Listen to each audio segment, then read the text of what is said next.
स्तोत्रसंहिता अध्याय 25 वचन 1 ते 11। हे परमेश्वरा, तुझ्याकडे मी आपले चित्त लावतो। हे देवा, तुझ्यावर माझी श्रद्धा आहे।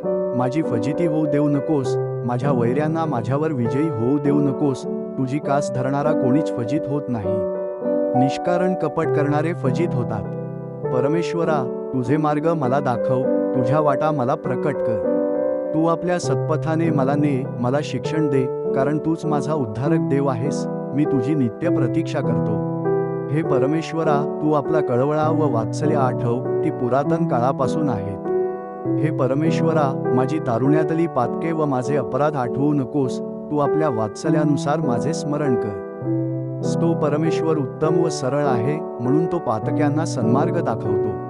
तो नम्र जनांना न्यायपथाला लावतो। तो दीनांना आपला मार्ग शिकवतो। परमेश्वराचा करार व त्याचे विधी पाळणाऱ्यांना त्याचे सर्व मार्ग वात्सल्यमय व सत्यपूर्ण आहेत। आमेन।